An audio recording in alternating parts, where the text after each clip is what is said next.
we're here with Kyle and Liv, and they're just going to be giving a little bit of their input on some questions that we have. So Kyle and Liv, you're welcome to share your input too.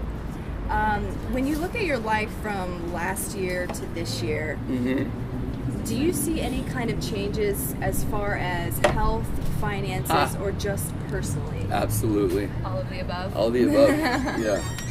Elaborate, yeah, share. I've been in a constant, perpetual motion of spiritual, financial, general life transition for, absolutely, the last year and the year before that.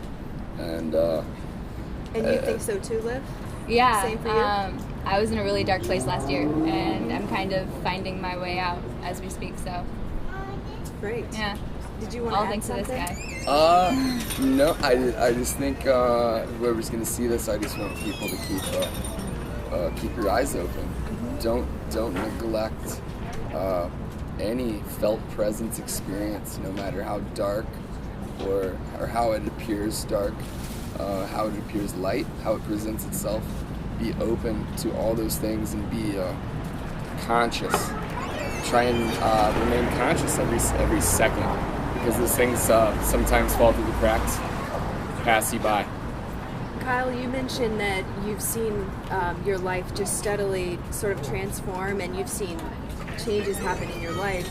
What has contributed to those changes? Awareness, the ability to receive God, in my understanding, openness to other people, regardless of race or spiritual background, financial background,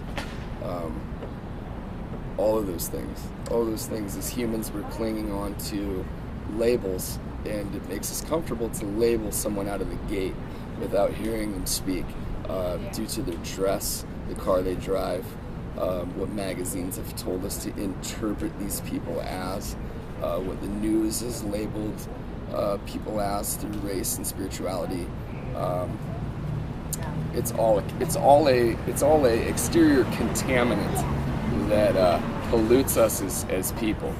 So the ability to filter those things out and take people at their worth is something that requires effort, and that's an effort that everyone needs to put forth.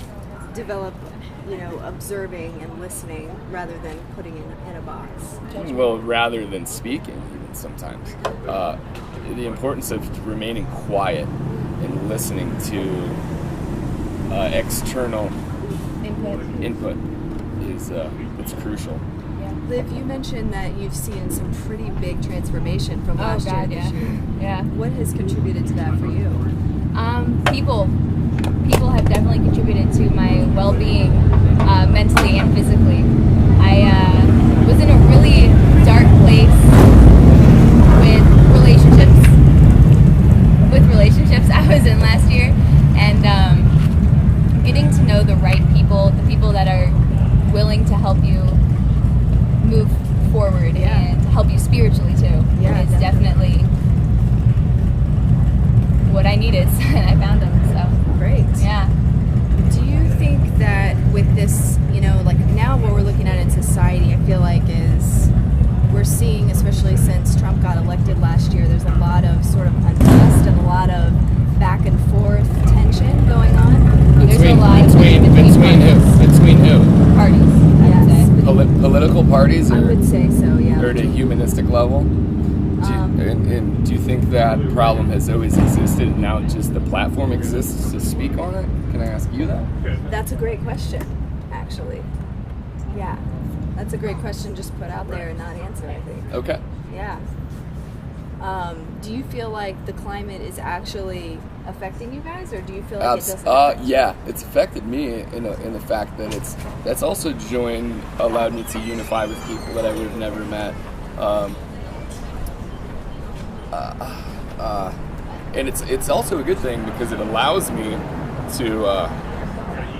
People are putting themselves out there in such a way that I can now directly see who I need to eliminate from my life. It's such a loud external boom that I can see it coming a mile away, and in that regards, it's been wonderful because I know who need to interact with and who I don't. It's you might as well tattoo it on your forehead. It's definitely polarizing times. If you guys could do anything to change what you're seeing in society today, it could be politically, it could be otherwise, what would you do? Well, as a country, there's a lot of things that I want. There's a lot of things, wants and needs. What I want to do and what I need to do are two different things, drastically different. What I want to do, I know is not necessarily the best thing. But what do you want to do? Can you share? Well, there's a group of people that want to dismantle this country and its foundation. There's a group of people that want to pull Christianity out of this country with reckless abandon. I mean, at its root, and a country that was founded on Christian principles will not thrive when we remove those things from it. And those people that are I really think there needs to be a good balance. Balance of everything. Acceptance. And it's not happening. Where we need to go back to is remembering free speech and what allows us to even have this conversation right here at this table on a public street. Free speech, and I don't want to get too political, but free speech is the tie that binds. It's the glue that allows progressiveness. It's the glue that allows this country to move forward with its people, religiously, financially, politically. Free speech is just, there hasn't been a more trying time and a more important time in this country for free speech than right now. Yeah, good point. We're at a point where, with social media and the way things are these days, that the talk doesn't work anymore. Protests don't work. What changes things, or what's going to change things, is action and works and movement, legal legislation, writing your senator, writing your congressman, being locally proactive with your mayor, your local political parties. These outbursts, that's what outbursts, these crybaby outbursts that we see today. Berkeley, Boston, these things that are going on with that.